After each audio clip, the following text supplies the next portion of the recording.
Now look, a couple episodes ago, we covered the heartbreaking disappearance of 19-year-old Dacara Thompson from Maryland. Well, there's been a major update. Police have arrested and charged the man for her unaliving. The details are shocking, and they raise some tough questions of how this tragedy could have been prevented. Look, y'all sit back and relax and stay into the end of this episode because we about to dive right in.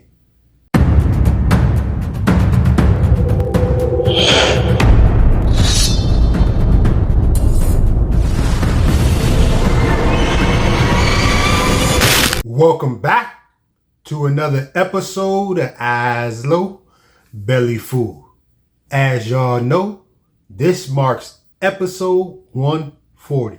Now, for a quick recap, Dacara went missing on August 23rd, 2025, after sending her father a final text saying that she'd be back soon and that she loved him.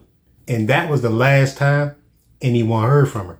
Then days later, her body was discovered near Route 50 in Anne Arundel County. Now, at the time, police hadn't confirmed the cause of death, and the community was anxiously waiting for answers.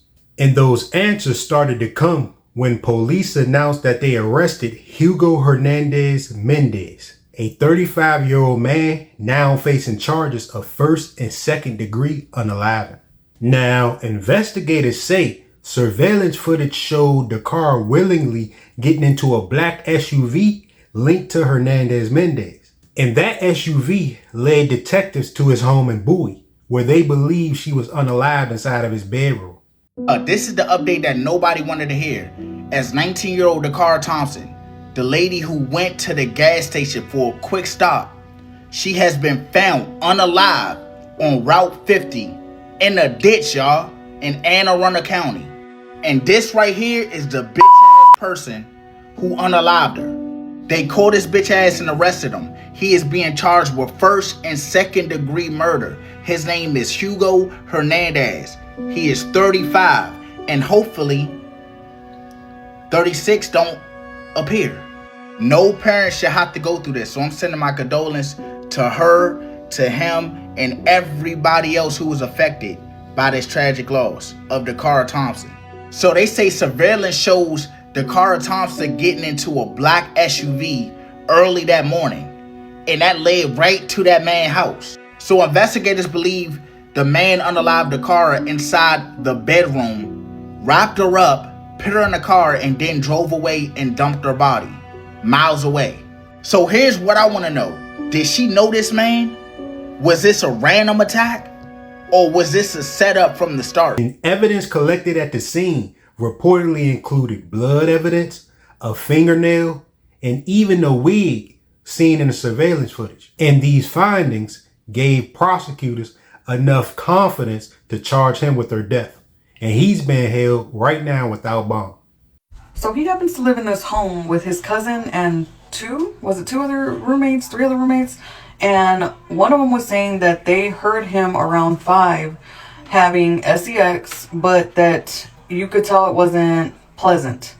Let me see. The words used was heard coming from his bedroom, which sounded as if someone was not enjoying it. So I'm pretty sure once they went into his house, all they had to do was check his bed for any kind of fluids, any kind of blood, and they found it. So they know that something happened there. It was also shared that this was around 5-ish in the morning, which was exactly when, like, a little after her phone was deactivated, so. Now, some people were asking, why isn't there no concern right away, or what happened with that? But apparently it's because when they went through the cameras, like, it didn't look like she was afraid or forced, fearing for her life. So now they're just trying to figure out, how did she even know this man? How did she come across him? Apparently he was supposed to meet up with his ex-girlfriend, but that never happened. I hope the families get answers. Rest in peace to her.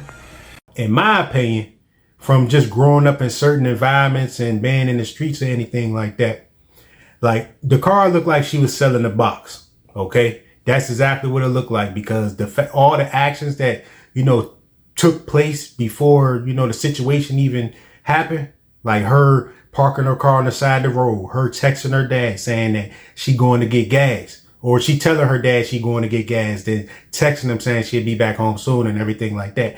Just to, you feel what I'm saying? She's not going to, if she was selling the box, she's not going to tell him that. Obviously, that's her father. But, she probably ran into a sick individual, because if she was selling the box, those type of women are easy targets for people with men or people with sick fantasies. You feel what I'm saying? So, it could have went left. She just ran into a dark individual, or, he didn't want to give her the money and things went crazy. Who knows? Now, what's drawing even more attention is Hernandez's background. Reports reveal that he is an undocumented immigrant that already been arrested earlier this year on a DUI charge. And despite that arrest, he was released pending trial. And with the ICE detainer placed on him, critics are asking, why wasn't he kept in custody before? And whether this tragedy could have been prevented if different policies had been in place.